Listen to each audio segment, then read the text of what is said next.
나왔어. 일요일 저녁 지영은 집으로 돌아왔다. 성혜가 아이들과 저녁 식사를 마치고 식탁을 닦고 있을 때였다. 이틀 동안 그녀가 고민 끝에 내린 결론은 아이를 낳을 때까지만 기다려주자는 것이었다. 성혜는 지영이 아직 자신을 사랑하고 있다고 믿었기 때문에 그토록 기다리던 아이가 태어나면 들뜬 남편 마음도 가라앉을 것이라 믿었다. 임신한 핑계로 잠자리도 다소 소홀했고 지영에게 신경을 덜 쓴 것이 아마 영향이 있을 거라고 생각했다. 아이만 태어나면 지금 이런 일이 사실이라 해도 태어난 아이 앞에서는 모든 것이 무력할 거라고 믿었다. 임신했다는 소식을 알렸을 때 지영은 세상을 다 가진 것처럼 감동의 눈물을 흘리면서 떨리는 목소리로 말했다. 당신이 기적을 만들어낸 거야. 지영은 오래전 젊은 나이에 이미 정관 수술을 했다. 성희는 그 사실을 몰랐는데 결혼하기로 결정하고 나서 어느 날 지영이 밑도 끝도 없이 흥분하며 말하는 바람에 깜짝 놀랐다. 당신 아이를 갖고 싶어서 풀었어. 그러니 아이가 태어나면 지영은 잠시 다른 곳에 눈을 돌렸던 자신을 반성하면서 아이와 자신에게 다시 돌아올 것이라고 생각했다. 성희는 김 선생의 말도 자신이 직접 사실을 확인하기 전에는 믿지 않기로 했다. 지영이 돌아오면 어떻게 대해줘야 할지를 고민해야 했다.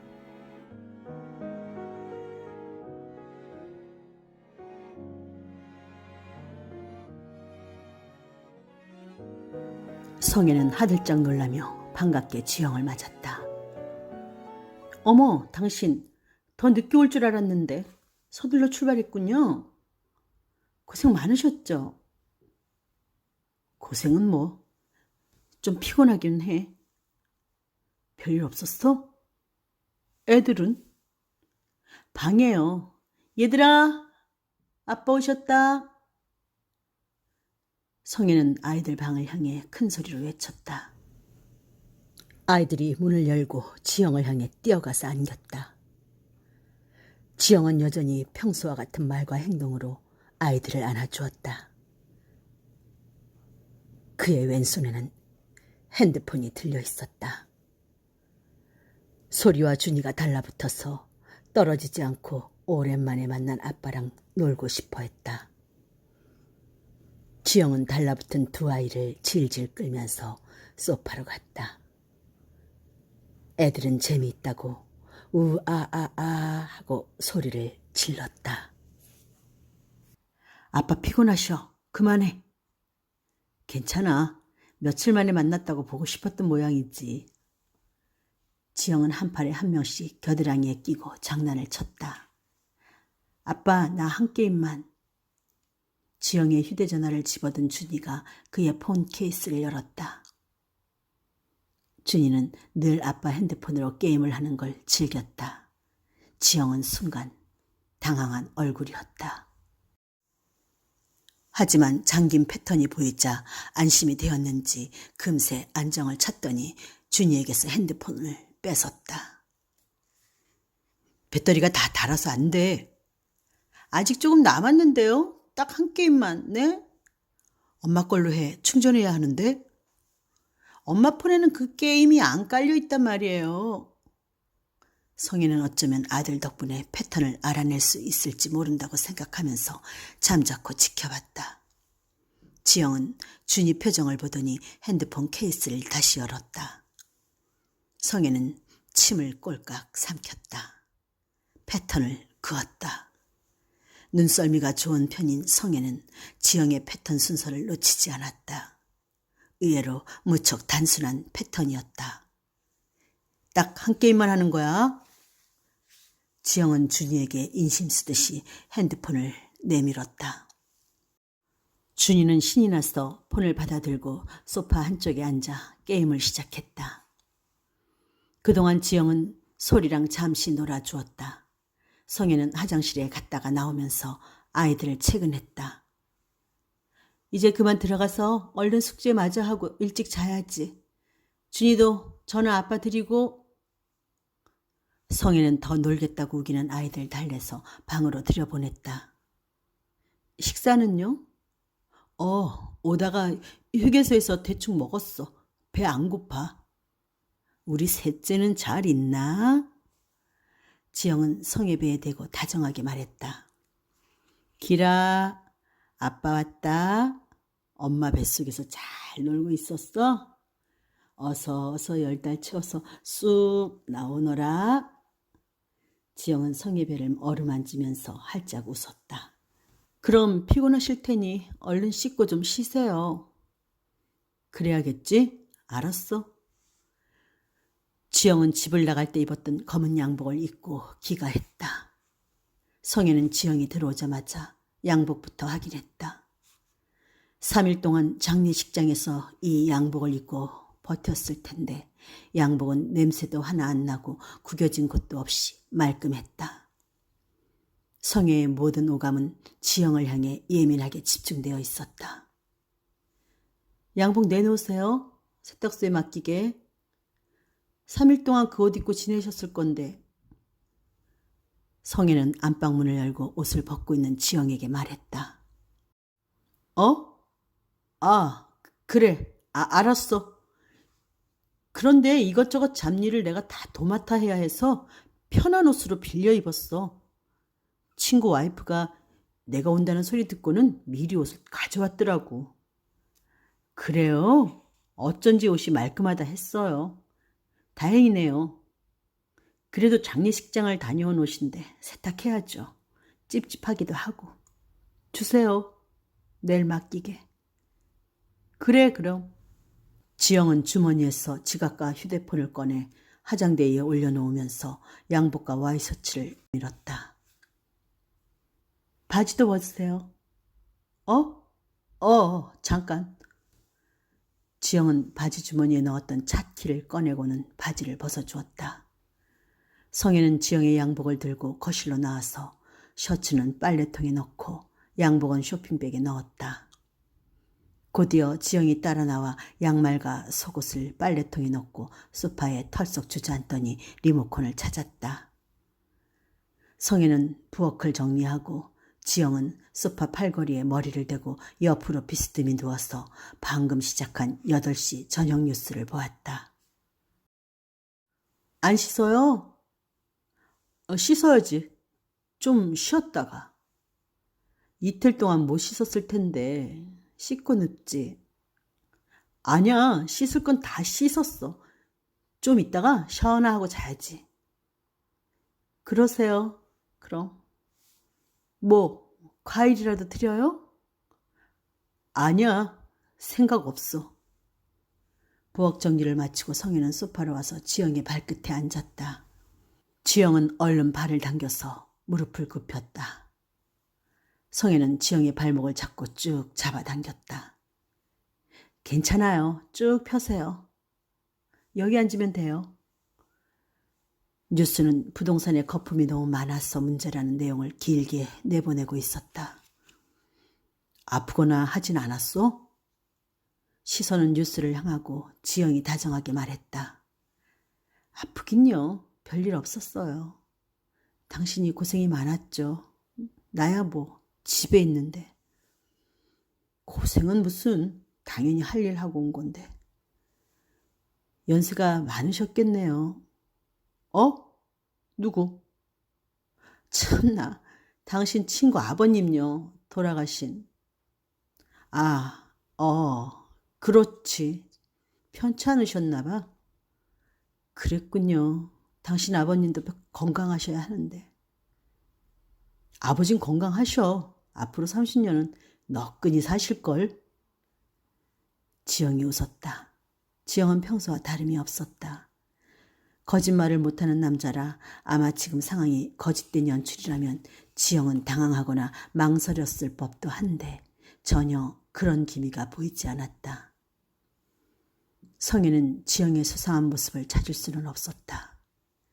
지영은 정말 경주에 내려갔다가 온 사람 같았다. 뉴스가 끝나자 지영은 끙 소리를 내면서 무거운 몸을 일으켰다. 피곤하네. 얼른 씻고 자야겠다.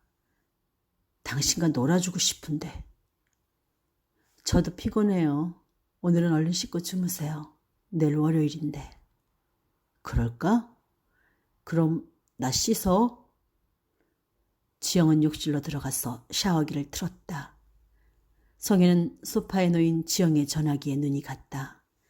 여전히 패턴이 설정되어 있어서 열어볼 수가 없었다. 성혜는 안방으로 들어가 침대를 정리하고 나와서 아이들 방문을 열고 그만들 자라고 말했다. 여기저기 문단속을 점검하고 다시 소파에 앉아서 광고를 보는 도중에 금세 샤워를 마친 지영이 젖은 수건을 들고 나오면서 발을 닦았다. 벌써 다 했어요? 대충. 피곤해서 간단하게. 해야 할 일도 좀 있어서. 지영은 서재로 들어갔다. 지영이 서재로 들어가자 성혜는 퍼뜩 머리에 떠오르는 생각이 있었다. 그러고 보니 집에 들어온 후 지영은 한 번도 자신과 정면으로 눈을 맞추지 않았다는 사실이었다. 방금 전 벌써 샤워를 다 했냐고 물었을 때 지영의 시선은 발에 가 있었다. 집에 처음 들어왔을 때 일찍 오셨다고 인사하는 자신과는 눈도 안 마주치고 지영의 눈길은 아이들 방문에 가 있었다.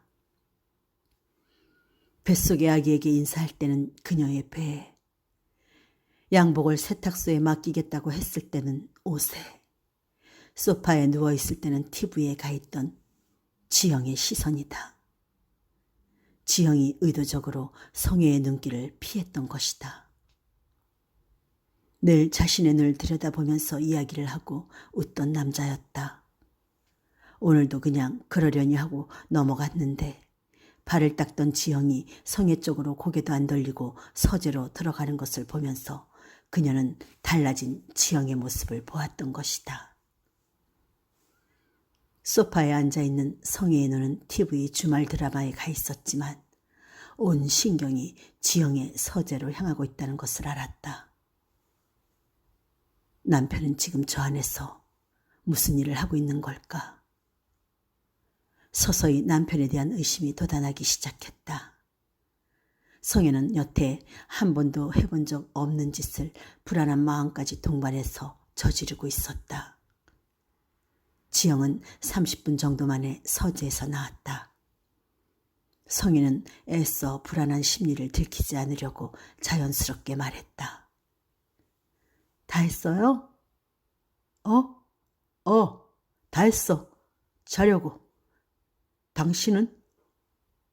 지영의 시선은 성혜가 보던 드라마에 가 있었다. 끝나가요.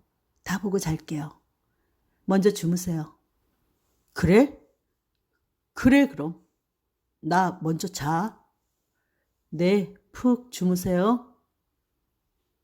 지영은 하품을 길게 하면서 안방문을 열었다. 성혜는 드라마가 끝난 후에도 30여 분을 더 소파에 그대로 앉아 있었다. 정말 남편이 제자와 바람이 난 건지 일부러 확인하진 않겠다고 마음먹었는데 그 결심은 오래가지 못했다. 아까는 정말 남편이 바람이 났으면 어쩌지 하는 마음으로 불안해서 확인하지 않고 그냥 남편을 믿는 데까지 믿어보겠다고 생각했었다. 그러나 지금은 남편이 바람난 것이 아니라는 걸 확인해야 마음이 편할 것 같다는 쪽으로 생각이 바뀌었다. 성희는 도저히 이대로는 잠을 이룰 수가 없을 것 같았다. 자신도 모르게 오른손에 리모컨을 너무 꽉 쥐고 있어서 손에 땀이 밴 것을 알았다. 리모컨을 소파에 내려놓고 일어섰다. TV는 켜놓은 채 소리만 줄였다. 안방문을 열고 침대로 다가가서 지영 옆에 누웠다. 성혜가 침대로 들어온 줄도 모르고 지영은 바로 누워 곤히 잠들어 있었다. 지영의 숨소리를 들으니 깊이 잠이 든 것 같았다.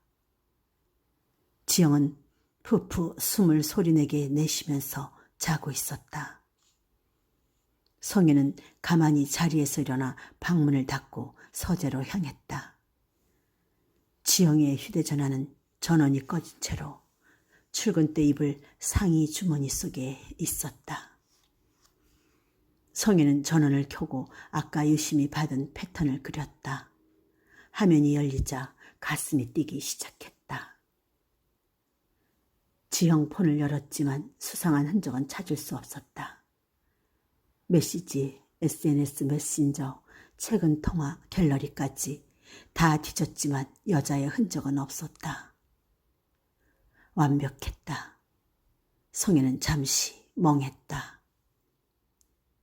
그다지 용이 주도한 성격이 되지 못하는 지영이라 어딘가 빈틈이 있을 거라고 생각하면서 찾고 또 찾았지만 그녀가 걱정하면서 기대했던 그 어떤 것도 폰에는 남아있지 않았다. 잠시 생각에 몰두하던 성혜는 핸드폰 전원을 꺼서 다시 남편 상의에 넣어놓고 안방으로 들어갔다. 화장대 위에 남편 차 키를 가만히 들고 나왔다. 현관문 소리가 날까봐 조심하면서 대문 앞에 세워둔 지영 차로 갔다. 차문을 열자 직감적으로 여자의 냄새를 느꼈다. 연하게 남아있는 향수 냄새. 쓰레기를 담아놓은 봉투에는 마시고 버린 빈 캔 커피 여러 통. 스낵 봉지들, 2종류의 담배꽁초. 밤이라 더 자세하게 볼 순 없었지만 실내 등에 비친 쓰레기들만으로도 지영이 혼자 움직인 것은 아니라는 게 드러났다. 무엇보다 동승한 사람이 여자라는 것을 그녀가 가장 확실하게 느낄 수 있었던 건 바로 여성 화장품 냄새였다. 성혜는 조용히 차문을 닫았다.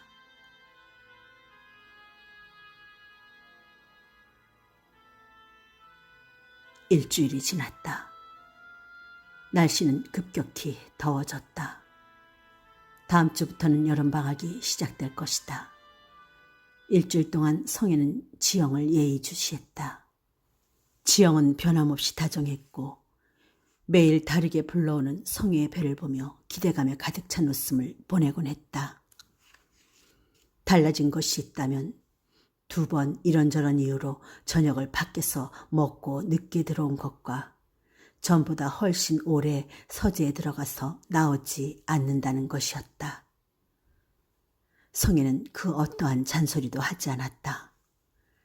일요일 지영은 방학 전 마지막 학교 일찍이라면서 편한 복장으로 일찌감치 나갔다.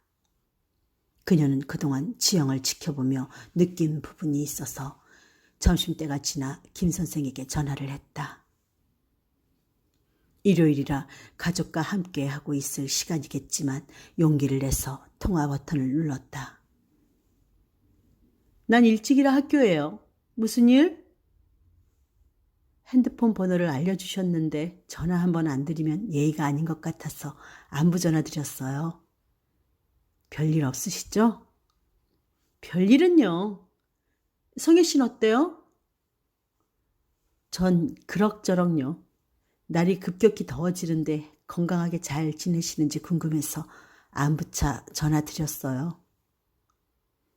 곧 방학인데 여름 휴가는 어디로 가실 건지 언제 한번 부부 동반 저녁 식사라도 하자고 말씀드리려고 전화했다고 하면서 성혜는 전화를 끊었다. 지영의 거짓말은 점점 담대해지고 자연스러웠다. 김 선생이 일찍이라면 남편은 지금 어디에 있는 걸까? 성혜는 누구인가 위로받고 싶었다. 이런 가정사를 털어놔도 충분히 이해해줄 만한 친구가 유정 외에는 떠오르지 않았다. 유정에게 전화를 했다. 언니, 남편이 바람을 피는 것 같아. 유정은 아닐 거라고 했다. 하지만 성혜는 유정과의 통화 속에서 유정이 뭔가 알고 있는데 말하지 않는 것 같은 느낌을 강하게 받았다.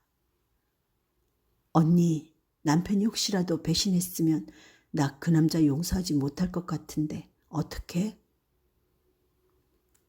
유정은 잠시 망설이는 듯 하더니 걱정 가득한 목소리로 쓸데없는 생각 말고 뱃속의 아이만 생각하라고 건조하게 대답했다.